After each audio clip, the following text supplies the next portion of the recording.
समस्त को स्वागत। ये हूँ चैती पर्व समय बेंटर दृश्य। ये जयपुर सहर निकट में जो बस्ती सब रही आम पाराबेड़े ये छुआ सब से कौन करती आपंकर बेंटर शेष दिन जो गुरुवार दिन थाए से दिन वन्य जंगल को शिकार करने जाती। आजिकल शिकार तो बेस जन जाऊना निजे पाखापाखि जी घंच अरण्य थी छोट छोट एमती बुदा थी से सब पक्षी संग्रह कर देखिपे से प्राय ये सारू बुदा गुड़े अच्छी सेठू से निजे जाकि शोई पड़ी बाड़ी सहायतार सब पक्षी शिकार कर गोटे दृश्य जो सांस्कृतिक परिवर्तन हुए गोटे संस्कृतिर विवर्तन हुए से समय कौन हुए से जिन देखापी आज भिडर उद्देश्य ये आप देखिपे से जंगल जो जापारना निज पाखापाखि एरिया जहाँ भी अच्छी से जिनस को मैक्सिमम पॉसिबल सैटिस्फैक्शन पाइबा चेष्टा करूँ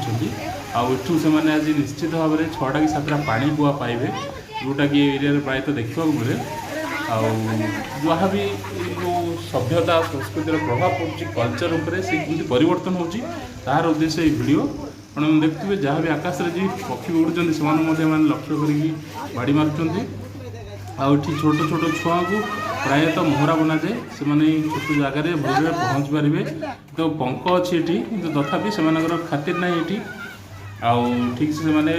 जो डाहुक मैंने शिकार करती से आपण मैंने बिना भय भय दम्भ जो अच्छे से दम्भ प्रायतः विरल आम छोट छोट छुआ मैंने निजर आवश्यक जिन कष्ट दिखी दुटी देखूँ गोटे समाजर डाकर निजर परंपरा को बचाई छोट छोट छुआ मैंने निर्द्वंद्व बिना चिंतार से भितर पलि जाऊँच साप सुप भी थाईपे कि से भय ना कहीं से माटीर मनीष आते से पार्टी करती पार्टी कले पक्षी उड़े आज तो से जाल आना नियमित व्यवधान से जाल आनिक जिनस करती गोटे पटे घोड़ती जमी आपण मैंने मृग शिकार कथा शिखी सेमती जो मृगुणी स्तुति आप देखिए गोटे गोटे जाल बांधला गोटे निआ लगेगा गोटे गोटे निजे धनुषर धरिकी जलला से भाया आपण मैंने ये देखिपे गोटे गोटे से आक्रमण कर जाऊँ ये छुआ गुड़ाक डायरेक्शन दूसरी पार्टी कर बोली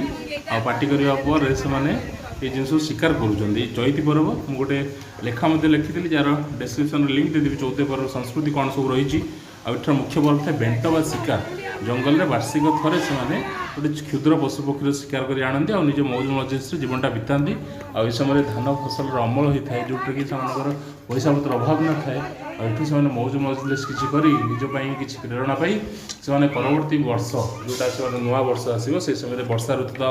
अल्प 2-3 मास रही से समय से फल कार्य में प्रेरणा मिलती वर्ष गोटे मौज मजलिस कार्य आपने शुणुवे मिसर सभ्यतार 360 दिन था 5 दिन से मौज मजलिस बिचौले सेमती ये आदिवासी संस्कृति करजा संस्कृति में ये जिन निदर्शन देखा मिलूँ आपण मैंने केमती लगुच भिडटी कमेंट जनइबे आउ किसी लुप्त पाया संस्कृति जब अच्छी से विषय आम जब किसी कम करने चाहूँ आपर कौन एरियार किसी जिनस बाह्य जगत विच्छिन्न होगी संस्कृति प्रभाव कौन सब परिवर्तन होमको कमेंट जनइले आम स्थान देव। धन्यवाद। वंदे उत्कल जननी।